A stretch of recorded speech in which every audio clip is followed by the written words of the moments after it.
Good morning and welcome. I'm Bob Taylor. I am on the Board of Trustees, and I am jumping in here to do the announcements and welcome everyone in the sanctuary. We have a good crowd today, and I think we're gathering a good crowd on Zoom, so it'll be a really good day.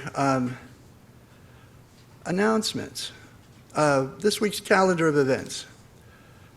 We have today hybrid Calapayan worship service.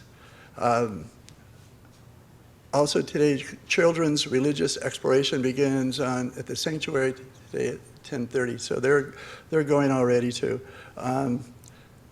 We have Finance Committee meeting this Tuesday. Taco Tuesday, connecting with the community, 7 o'clock on Tuesday on Zoom. We have Personnel Committee coming up on 7 p.m. on the 13th, and Adult RE on the 13th class. It's 7 o'clock on Zoom, and the RE class, the Ecological Civilization Through Process Thought. I think that's a theme for that meeting. Is that true? Yeah. And really cool group. We have a really good sign. We're having, the men's group is resuming, and the attendees to this first meeting will be able to choose between connecting on Zoom and being in person on campus here. The men's group meeting was previously held on the second and fourth Sunday morning, starting at 8:30 p.m. However, this one, let me take my glasses off here. It is possible that we could meet twice a month on Saturdays starting at 10 a.m. So anyway, look on your announcement on the website. If you have a question, call Brenda and see what the current date is and current times. You're going to be developing that at the first meetings. Religious education, adult religious exploration presents a wonderful opportunity to study with Reverend Dr. Vandeka in her workshop titled Love Beyond Belief. Fantastic workshop is scheduled over 4 Sundays and will take place at 4 p.m. to 6 p.m. beginning May 15th. And, the International Women's Convocation is gathering financial support for Ukrainian refugees via Faithfully, our UU funding resource. There is information how you can participate in that on the website, our website. And OWL is coming soon. OWL is a very important program that is delivered by the religious education group, religious exploration group, I'm sorry. So it's, let's see if they're going to have a date. I don't see a date yet, but it's really, as a parent, I'm so grateful that my son went through the whole course of that. I taught it, my wife taught it. I think it's just about one of the very best things that ever happened to us at the UU. So I highly recommend it, that you check it out. Reverend Maggie and Reverend Kathleen Reeves invite you to Gathering Around Grief, 4th Wednesday of each month at 7 p.m. in the sanctuary. And right now it's a continuing happy 70th birthday for MVUUC, and 70 years old. I'm 70 years old, and I feel good because I'm here with another 70-year-old. So, don't forget, we have a Spirit Level Foundation grant going on, so be aware if you haven't pledged for that, not pledged, if you haven't donated for that, you might consider that, and that's about it. Thank you very much. Julie, okay. Bob stepped in at the last minute. Our president, who usually does this, Alan Worley, is not here today. I'm Julie Steinbuck. Welcome, your lay leader for the morning. And we start with the ringing of the gong. The first time, for those who came before, starting with the Tongvas, who Jarius, you're waving at me. I guess I'm not. Oh, welcome to the Zoom sanctuary also, everybody. Good morning. Thank you for being here. So, we're starting with the ringing of the gongs 3 times that we do every Sunday.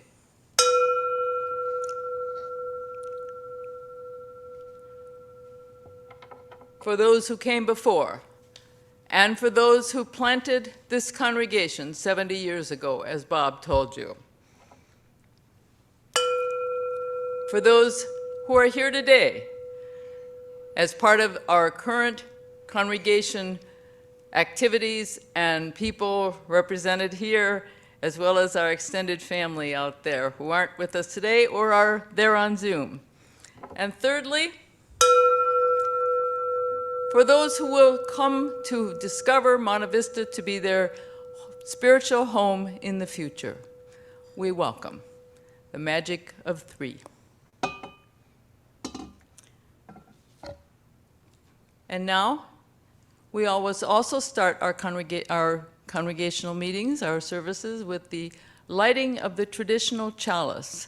And Maribel Dana, one of the stalwarts of our partnership committee, will be lighting the chalice and reading the chalice lighting words. Maribel.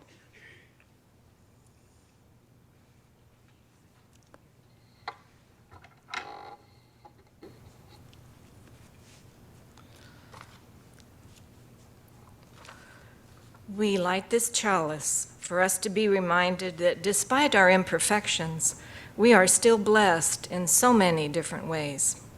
May our hearts and minds always value the beauty in each one of us, knowing that each of us carries that little spark within us.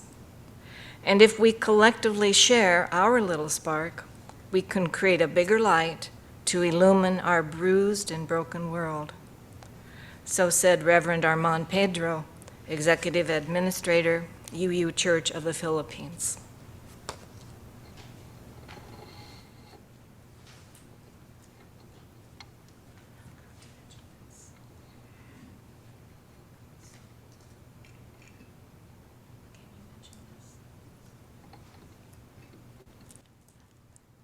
And as you know, we always light 2 chalices, one for the Philippines itself, for our partnership.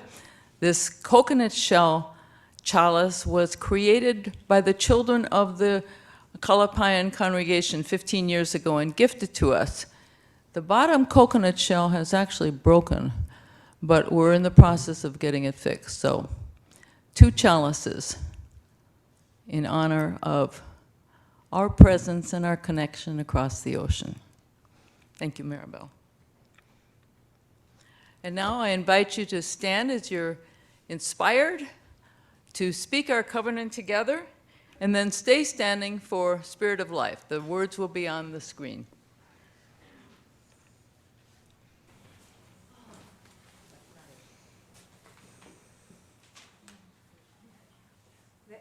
It's the wrong words on the screen, Julie. Oh, we've got the, thanks, Maria. Okay, we've got the Spirit of Life. Well, let's sing first, and then we'll say the covenant.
Here we go. Love is the doctrine of this congregation. The quest of truth is its sacrament, and service is its prayer.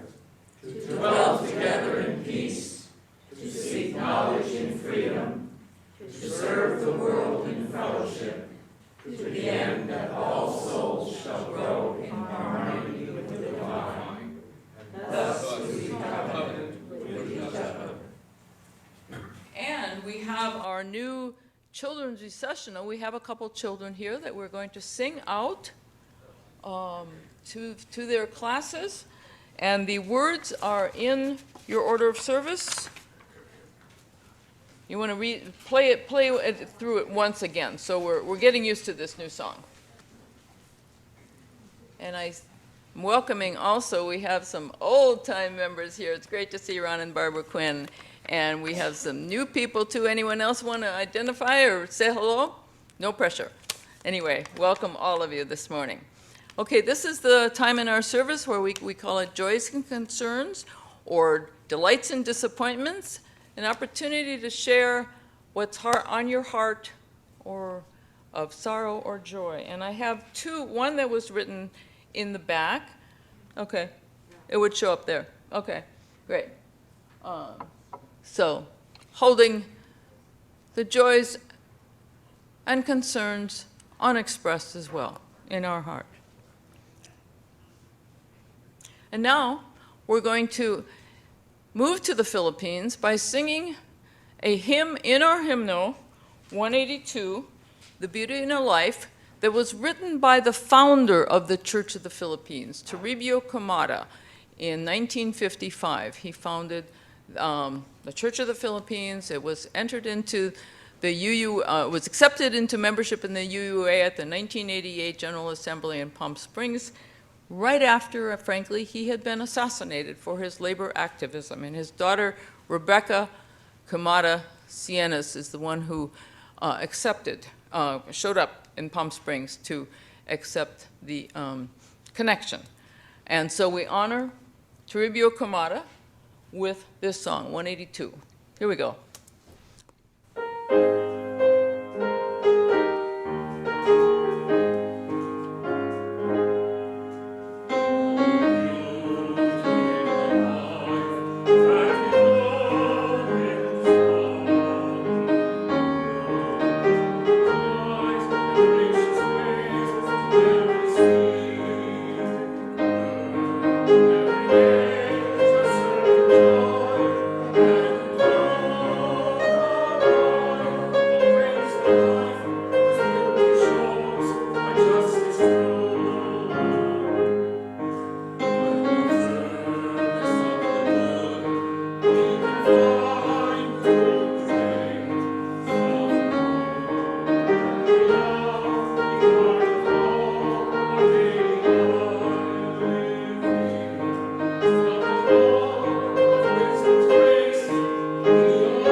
You'll notice in your order of service that this is a traditional Visayan melody. Visayas, as you will see on the map in a few minutes, is the central part of the Philippine archipelago. And it actually has its own Visayan dialect.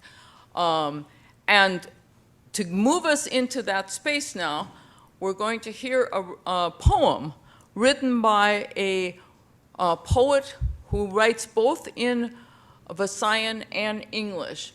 I've invited a new visitor, a friend of Monte Vista, Juliana Lido, whom I know from the International Women's Convocation. She just moved here a few months back from Texas lives in San Dimas and comes here as well as to neighborhoods. So Juliana, she has quite an interesting international history herself, wearing Thai clothes, but has never been to the Philippines. However, we're introducing her as well.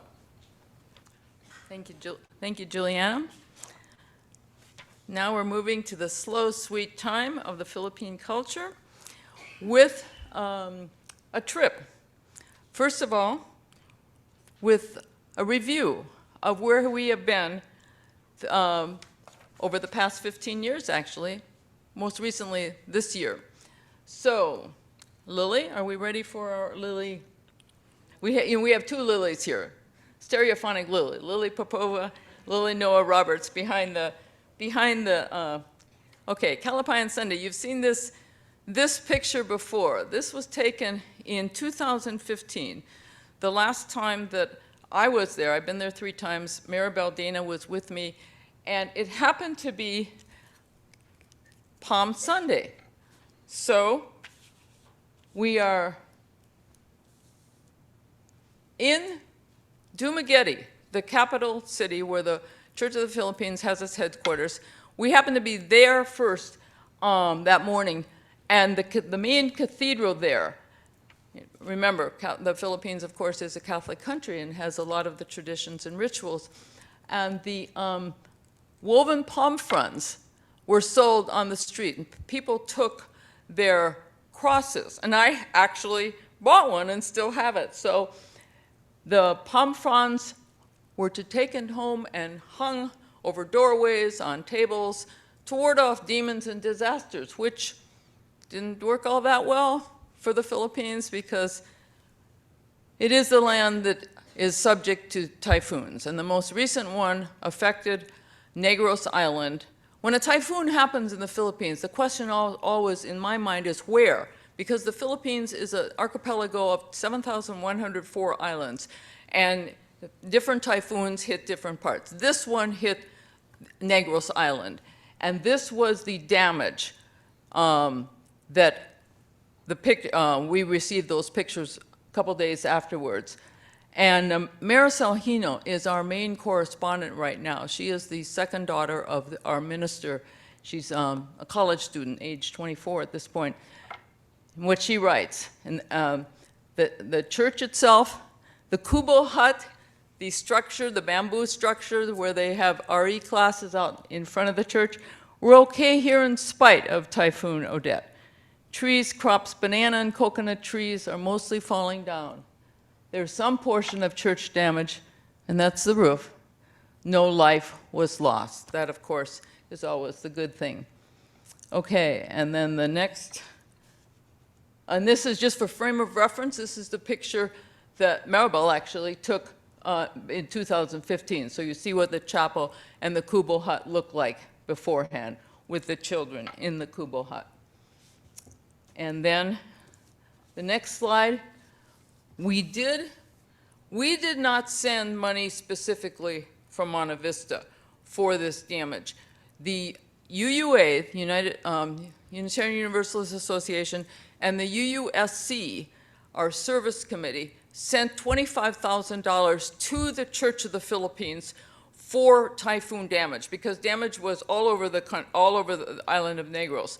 There are 26 congregations on Negros, and UU congregations, and the money was divided up depending on the amount of damage and the claims submitted. In the case of Calapayan, the claims for the actual damage were for about $258, which they finally received. It took a while. Oh, wait a second. Let's go back, Lily. Yeah, just in March, they got the money and did the repairs, and she sent this picture. Just this morning, I got a dozen pictures from Maricel saying that they had also received money, each individual family, and she sent a dozen pictures of families holding up money for their own livelihood challenges financially, because a lot of them lost livelihood issues with crops and animals. And the amount that each family received was about $80 per family, which is a lot for them. Okay, now we can go ahead to another project that we funded last year. They had requested the fact that their water system was in need of dire repair, and we sent, as part of the funds that we sent last year, $300 was earmarked for the cistern project so that they could hold water during the non-rainy season. And so we have another slide as well of pictures of the successful completion of the water project. Okay, then that was back last year. And then again, the typhoon happened December 16th. Christmas was after that, and still they had a Christmas celebration. And I loved what she had, Marisol wrote, is that even despite the typhoon, we believe that if there's grief, then there is happiness. And even though there's damage, they have so much to be thankful for. So this was the party. This is Donnie. He used to be called Donnie Boy Hino. He's 27 now, one of our several college graduates. Now he's going by Donnie.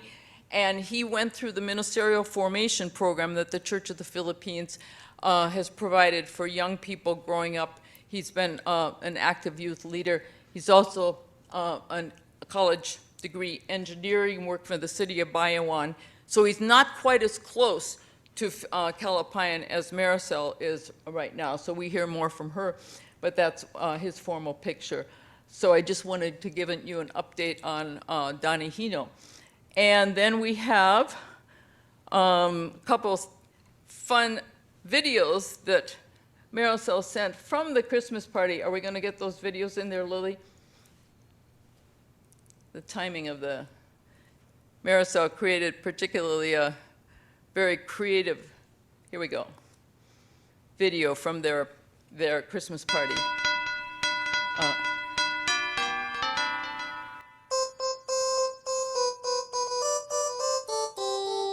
Dashing through the snow in a one-horse open sleigh, over fields we go, laughing all the way. Bells on bobtail ring, making spirits bright.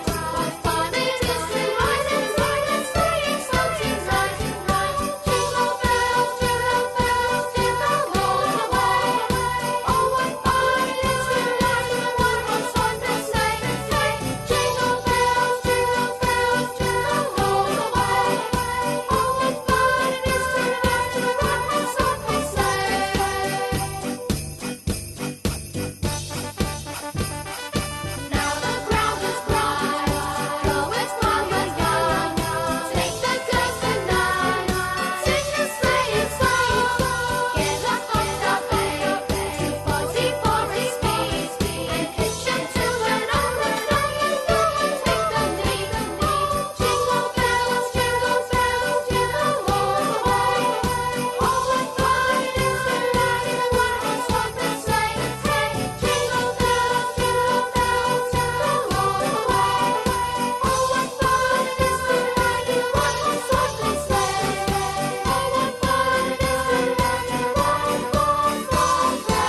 And of course, most of these people have never seen snow, much less Jingle Bell sleigh ride. Okay, and then the other, she also sent several videos of the games that they play outside. And you, again, there's no snow, not exactly rolling in the snow or making snowmen, but here we go. This is.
Thank you, Lily. Okay, the next, so that was Christmas. In January, the Calapayan boxes finally arrived. We send them in early October, I believe it was this year. And of course, with slow shipping, it took that long. So we have some pictures of the Calapayan boxes arriving and being distributed. Lily, are we ready for those pictures? Okay, we're moving from videos. I'm so grateful for Lily Noah Roberts and her tech expertise. This is a lot that she's dealing with all of these moving parts here. And anyway, the Calapayan boxes landed and were distributed, and as you will see, they have a wonderful practice of going through them and dividing them up by different categories: men's clothing, women's clothing, shirts, tops, and then dividing them up. Okay, back to the slideshow. Here we go. Okay, here you see them waiting patiently, and then the next slide shows the distribution. Perhaps somebody recognizes the first aid kits that were donated, and there's the piles. And then she sent a picture of each family that was there to receive the books and the gifts from us. And if you look closely on some of the names, you will see an asterisk. Those are the names of the children who have sponsors have an asterisk here. Now, not everybody is here. Last year we had a slideshow of all of the families. This is just the ones who were there that Sunday for the distribution. So we'll go ahead and go through the families. This is the minister's family. You'll see the name Hino. There's a lot of relatives in the family, the Gasitas, and again, these aren't the whole family. The Caparita family has 4 children at this point. The Jacosa family has 2 children, again, who was there. And we know that the Hurlan boy is sponsored. And the Pata family, you may remember the name. Jonathan Pata was the man who fell from the coconut tree and broke his arm a few years back, and we sent some funds for his recovery. And he's doing fine now. I don't know if he's still climbing coconut trees, but he's doing fine. And the palabricas. And I was quite charmed by the fact that she included a picture of a visitor who's not a totally new name to me, and they gave her, their generosity included her as well. So that was your contribution, the Calapayan boxes. And here, Marisol Hino, your faithful reporter, thanking us. And this was a short video. This is an 11-second video she sent about a motorcycle race in the mountains that was just rather fun. So she was charmed by it. They all were charmed by it. There's a half a dozen motorcycles, and now we're going to see this race very quickly when Lily pulls it up.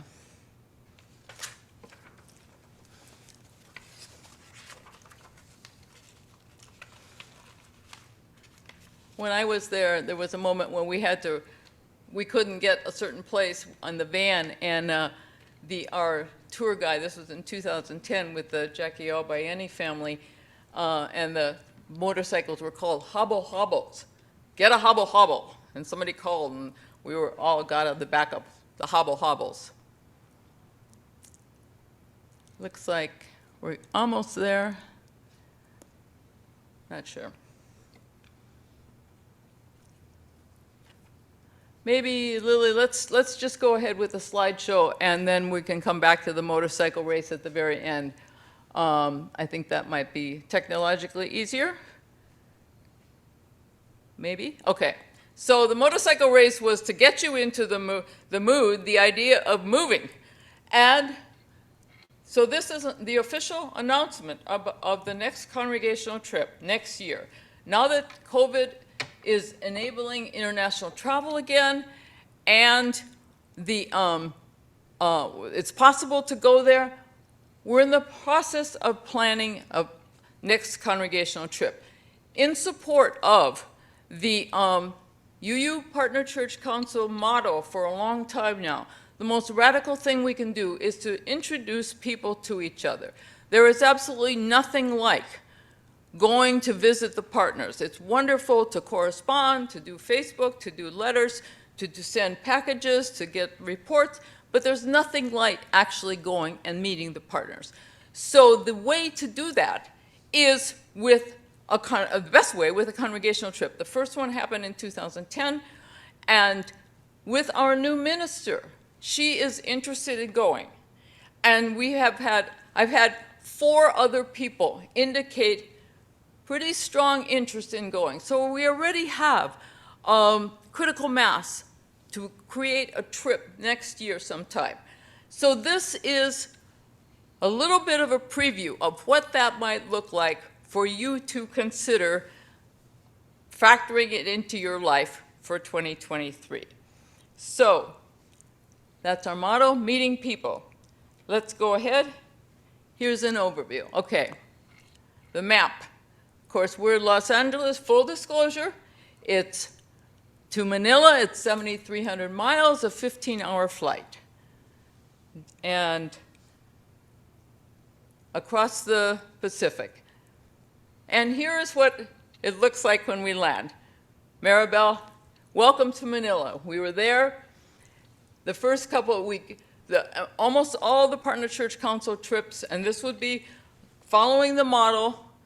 It starts in Manila with not only some introduction to the culture through visiting the fabulous Ayala Museum and also the historical walled city where Jose Rizal, the hero of the Philippines, was executed, and also visiting the UUs in Manila. There's a congregation called Bikutan.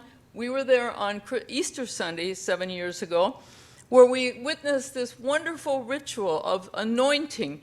The children anointed each other and ourselves as we went through the line, and then had a feast for us. In the leaders of that congregation, Bob Guerrero is a noted sportscaster in Manila. He is quite the stalwart. We always visit with him. Reverend Ted Gallardo was the minister there at the time. She has spoken here at Monte Vista. Some of you may remember her. So we would be meeting them in Manila as well, and the others who have moved there since then. And then going on, okay, now we're back to the map. Like I said, it's an archipelago of 7,000 islands. Manila's on the main island in the north, Luzon. The Visayas in the center is where Negros is located. And you've seen this map before. This shows the two provinces.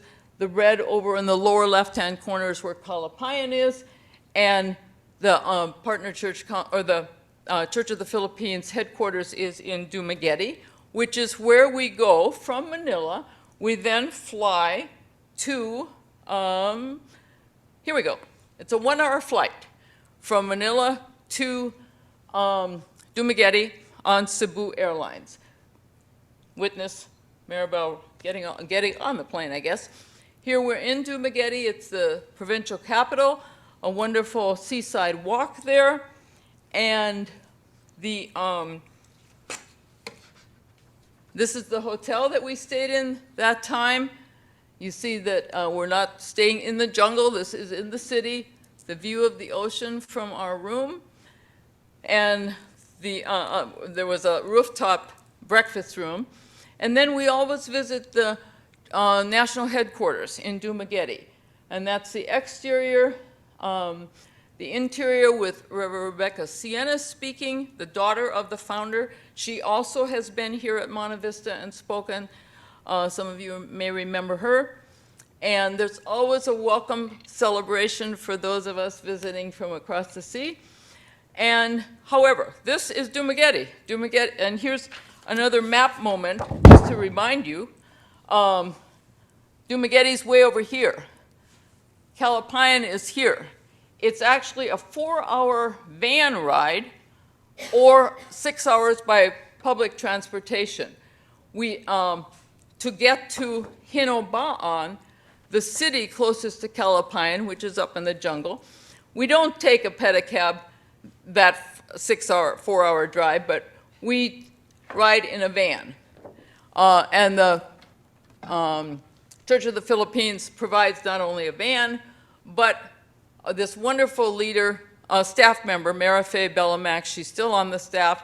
She's been the youth adult leader, and she knows the whole geography and the culture. So she's the one who leads us to the next, here we go. The Calipine Chapel is actually up a mountain, a hill, a very steep hill, and it's almost an hour's hike. And we are, back one, Lily, please. So you'll see that boy on the left with the bag on his head. That's one of the Balagbayan bags that we took with us on that trip. And that's how they transport it. And then there's a rest break. This is about halfway up. This is the concrete culvert that was one of the first projects that they asked for help with back 13 or 14 years ago. Because prior to that, they had to hike down almost a 45-minute hike down, or total, down and up, to get over the mountain, the deep mountain stream. So that was a significant contribution to the ease of their life, getting up and down the mountain. And so we stopped there. And I also wanted to point out, sorry, back one again. If you can see the boy's hat, the red, red, green, and black knit cap, that's Josue Hino. He's the eldest son of the minister. That cap was knitted by one of our knitters here in the knitting group. I don't know, Janie, if anyone remembers exactly who knitted, but we sent a whole bunch of caps, and Josue was wearing it the whole time. This was in April, hot. He wears his hat. Okay, now we can go ahead, Lily, thanks. As we're coming to the top of the hike, the chapel's up there, and we are greeted by, in this case, it's Renato Hino, climbing up this isn't the first time I experienced this, getting a fresh coconut from the top of the tree and bringing it down and cutting it, and we drank fresh coconut juice, just picked off that tree. So that would be quite a welcome. That is quite a welcome. And then in the bags that we took were a whole lot of stuffed animals that the children got on that trip and were excited about or crying about. It was inside the chapel and outside the chapel. And then so they always have a great invitation. And this is mostly a memorial picture because this is the minister's family. You've heard the stories about Josue, the tall boy. At the time he was 23. The next year he died of tetanus. And the mother on the left, Emily, in 2018, she was 50 at the time and she died of a stroke. And so in both cases, we sent extra money for funerals, but the money that was collected in 2018 for Emily's funeral was far in excess of their need. There was over $800 collected by this generous group, and that we then sent as a special designation for the 7 remaining children. It was divided up among those children for their education and family needs. So that's the Hino family that we've been engaged with for a long time. And where we stayed is a wonderful small private beach resort hotel, not big Cancun style, but very small and funky and wonderful. And as you can see, we had breakfast right on the sands. And then we were also there, that particular trip we went because of the graduation of Edna Hiroland, whom we'd been supporting from college, the first college graduate. And she, then very next day after her graduation, her little girl had a first birthday party. And so we, the congregation brought all this food to the beach and had a beach party, which they clearly enjoyed. And the next picture, I think you've seen us before, so this is an invitation for you to consider joining us next year, 2023. Sometimes all of the details, timing to be worked out. Mabuhay is the term for life, to life, and celebration. And one last picture, it's not just all about partying and celebration and community, which is a big deal, of course, and part of it, but the trip is also an opportunity for experiencing the calm and beauty and peace of the Philippines.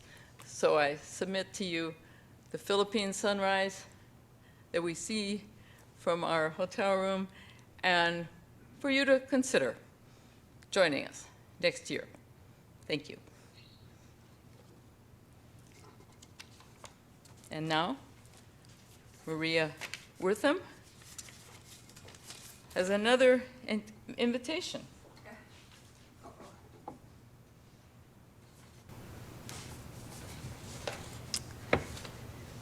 Okay, nice to see everybody here. I wanted to share that one of the things that I really enjoy most about working with the Partner Church Committee is that it gives you the impetus to learn more about the people in the Philippines, in our case, and their customs and their way of life. And I think you just saw a whole lot of things. I decided this year to delve into folk tales from the Philippines, just to see what I could learn about the culture and kind of the mindset of the nation. So I went to Kindle and ordered a book called Filipino Children's Favorite Stories. We're ready to start with the slides on that. Here we go. Retold by Liana Romulo, illustrated by Joanne de Leon. Joanne is a graduate of a Filipino university in art there, and I loved her illustrations for this.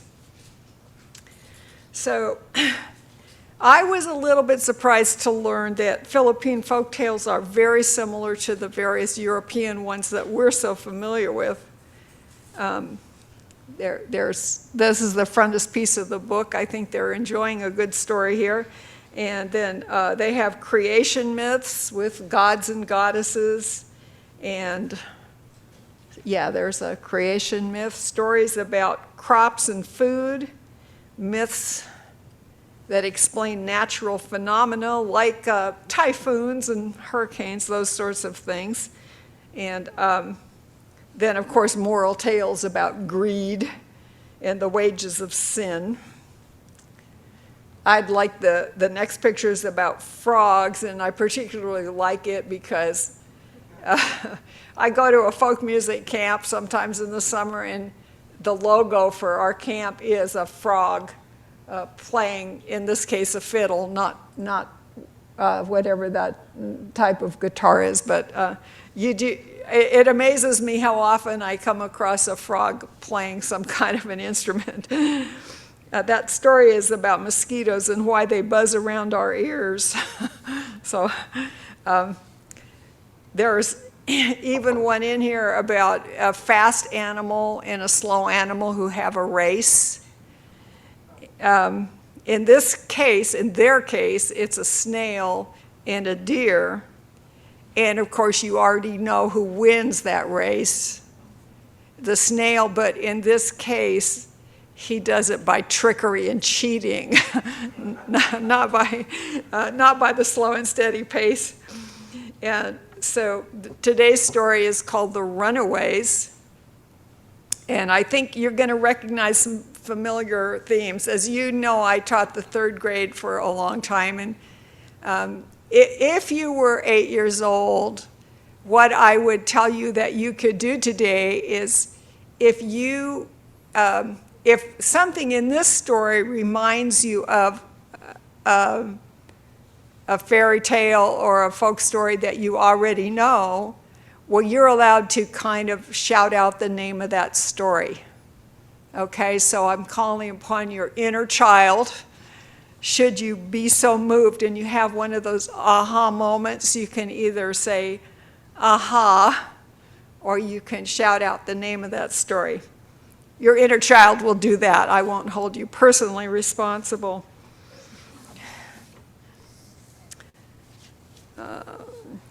Tonito and his younger sister Lupe lived with their father in a little house on stilts.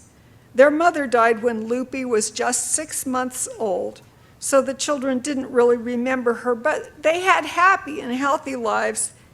That is until their father decided to marry another woman who had a daughter named Gina.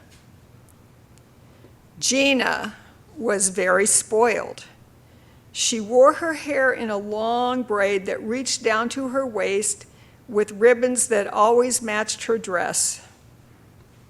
She was plump and a bit clumsy, and she cried whenever she didn't have her way, even though she was already 5 years old. Tonito and Lupe tried to play with her, but she didn't like to share her toys with them, and her mother yelled at them whenever Gina's clothes got dirty or if she tripped and fell in the garden. In fact, it seemed that whenever anything went wrong, it was either Tonito's or Lupe's fault. One morning, Gina picked all the sampaguita flowers off her mother's favorite bush. When her mother came out of the house to fetch water from the pump, she discovered the fragrant flowers strewn about the garden with Gina playing nearby. "Gina," she yelled, pointing at the scattered flowers, "who did this to my sampaguitas?" Gina looked up at her mother but didn't answer. "Did Lupe do this?" her mother asked. "No," said Gina, afraid. "Did Tonito do this?" Gina looked at her feet. "Yes," she said softly, even though it was not true. Gina's mother frowned. Then she turned back to the house to find Tonito. "Tonito," she shouted, climbing up the ladder to their house. Tonito and Lupe were lying on the floor on their bellies, drawing pictures. Tonito jumped up when he heard his name. "You've completely destroyed my sampaguita bush."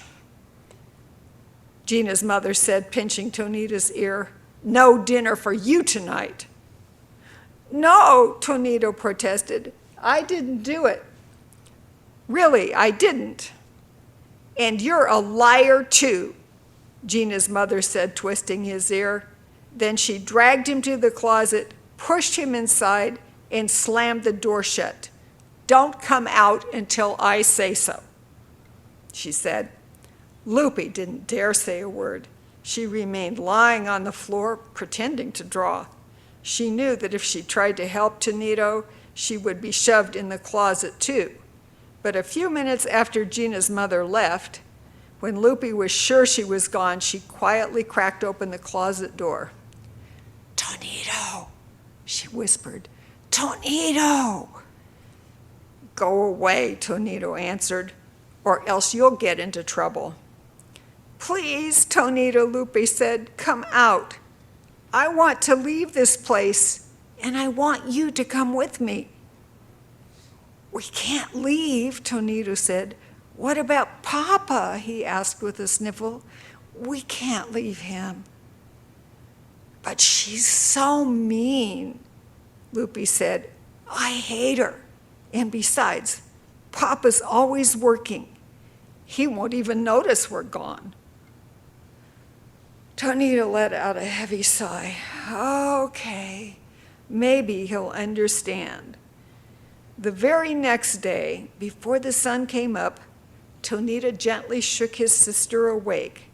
Then, without a word to each other, they quickly changed into day clothes and quietly slipped down a ladder from their house, the light from the moon guiding them. Then they began a long trek through the rice paddies. Over a hill and into the woods. They walked for so long that one of Tonito's slippers broke and he had to walk the rest of the way barefoot. By mid-afternoon, they were thirsty and exhausted. They had already finished the rice and fish they brought along, and they had no water left. Soon, they came upon a big house on a riverbank. All the windows were shut, and the surrounding trees and plants were overgrown. I don't think anyone lives here, Tonito said. Let's go inside. And Lily, can you go back to the picture of the house? There we go. Thank you.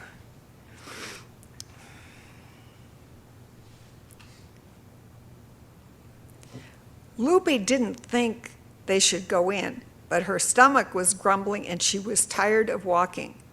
Around the side of the house, they found a door leading into a spacious kitchen. On the stove, they found a pot of vegetable stew. It didn't look very good. It was cold, but the children were so hungry that they didn't care how it tasted or that it might belong to someone else.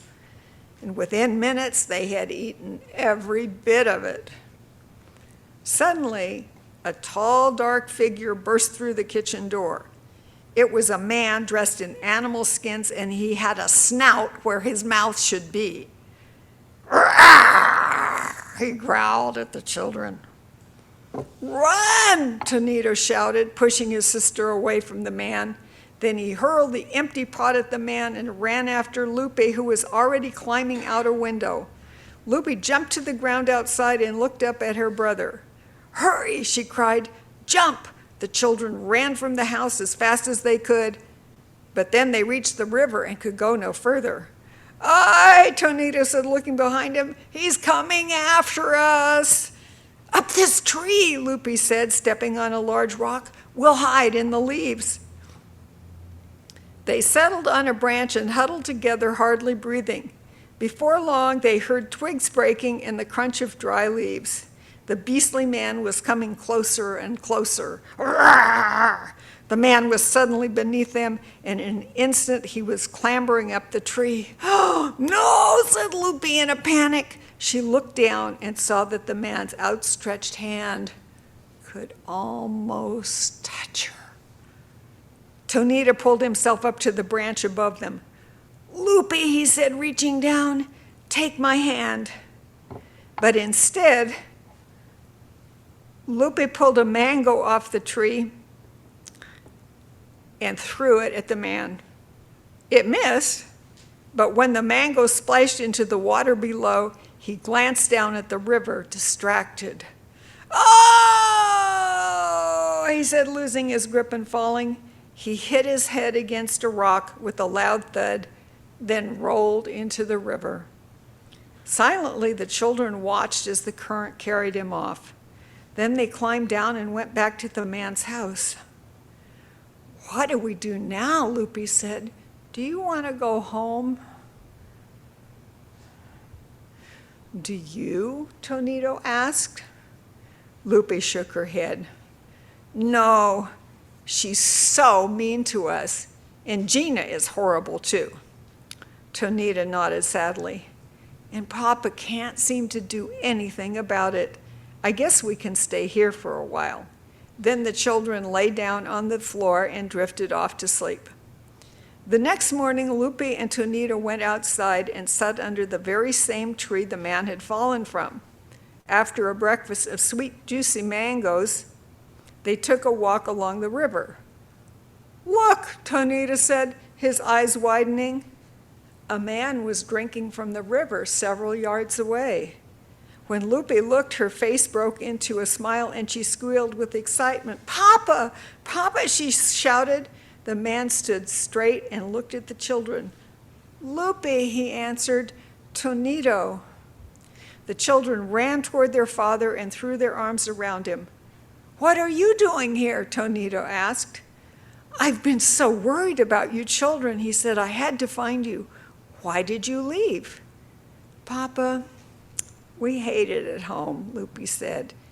"We're always punished for things we didn't do." "I thought so," her father replied softly, "and I'm so sorry I let that happen." His eyes filled with tears. "Let's go home. I won't let it happen again." Lupe shook her head and pulled her hand away from her father. "We want to stay here," she said. "Please come home with me," her father said gently. "Things will be better, I promise. If Gina and her mother are making you so miserable, well, we can start over again. Just the three of us." "Really?" Lupe and Tonita said at once, their faces brightening. Their father nodded and wrapped an arm around each of the children. "Yes. Now, let's go home." And that brings us to the point where it's my job to talk with you about the money. We have a big ask for you this year. The number of our students from the Calapayan congregation has increased. Last year, we ended up with a list of 19 students that we supported, and this year the number's 21, 3 of which are in elementary grades, and the rest are 7th grade and up. They call that high school. The amount to sponsor a high school student is $150 this year, and the amount for an elementary student is $120. The 14 high school students, I think I've got this number right, have already committed to continuing for another year. And we thank you for that. And we have also received a few smaller checks that we can combine to support the other students that do not have an individual sponsor. And so thank you for those who are writing those checks too. The total that we need to cover everyone's education is $3,090. And so I'm very happy to report that $2,060 was the total received as of last Monday.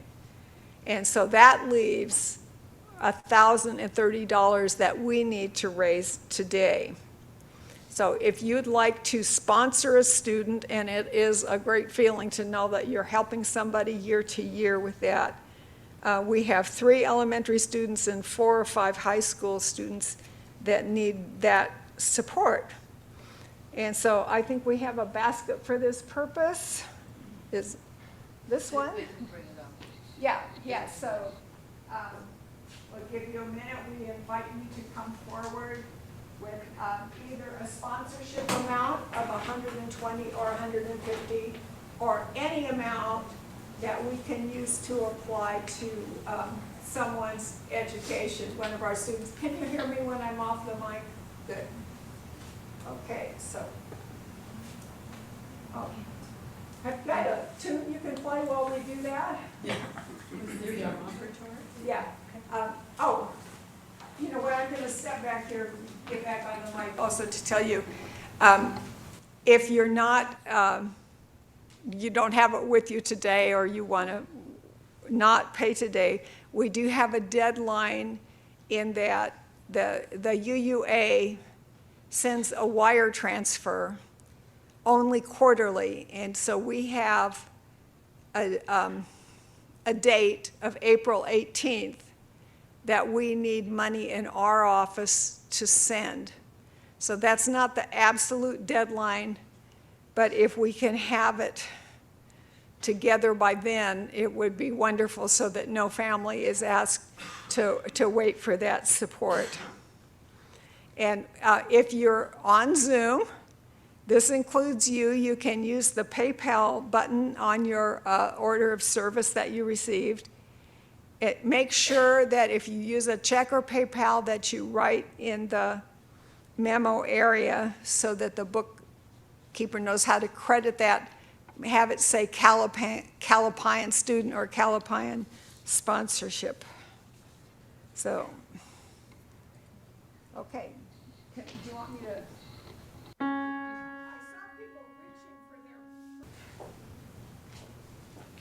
If you're at home and you have a question, go ahead and put that in the Zoom chat and we'll get back to you. I know some people would be interested in knowing what student they would be available for them to sponsor, and we can set you up with a particular student, but we need to do that later, so we'll get back to you if you do have that. Thank you. Thank you, Maria. And I don't know if all of you were aware that Maria also dealt with a bit of our own jungle here. There was a lizard on the floor here that she picked up and took outside. So, and Lily's been playing music from a Filipino composer. She's kind of lost her voice, so we'll leave it at that. You heard him last year, and we'll have it at another time. We're running out of time here, but one last thing. You've heard about this being the 15th anniversary of the partnership. In the order of service is a history of the partnership, and of course, when there's an anniversary, a birthday, what do we need to do but have cake? And before we bring in the cake, I want to tell you the story about the song we're about to sing. Armand Pedro, whose cello sliding words you heard, had posted on Facebook and back in February about his having been awakened a very early mañanita from colleagues on my 47th birthday, a beautiful UU tradition here. Thank you for the beautiful songs. When he said mañanita, it made me think of the Las Mañanitas Mexican song that my students would sing in the classroom in Spanish when we had birthdays in the prison. And so I looked it up on YouTube, of course, and the Filipino Las Mañanitas song is a bit different, but we now have a recording, and after Janie brings in the cake, we're going to sing the Mañanita song, How Beautiful the Morning. So Janie, our birthday cake, which we will have after service. Do we have the video, the music, Lily? The YouTube. So, and this cake and the ice cream also is from Seafood City Market in West Covina, the Filipino market where we've had the Filipino ice cream every year. So, do we have the Las Mañanitas song, Lily, the YouTube clip that has the music? I don't think we have. Oh. Okay, so we're dealing with some technological difficulties. You want to, and I'm sorry, I certainly don't know the melody. I can't sing it for you.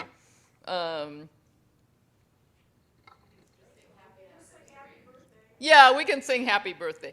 And then, okay, yeah, so. Happy birthday to you. Happy birthday to you. Happy birthday, dear God. Happy birthday And many more. and many more, yes. So, and we have an official extinguisher. Maribel, you want to extinguish the chalice as well?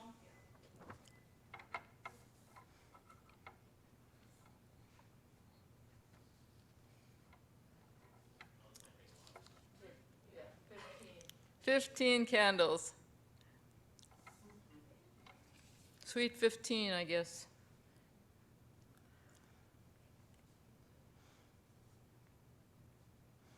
And we do have one last PowerPoint that is going to be shown that was over Lily's final postlude that was sent actually by Maricel a couple years ago. I just found it. The Calapayan celebrates its anniversaries of its founding every year. And this was from their 16th anniversary.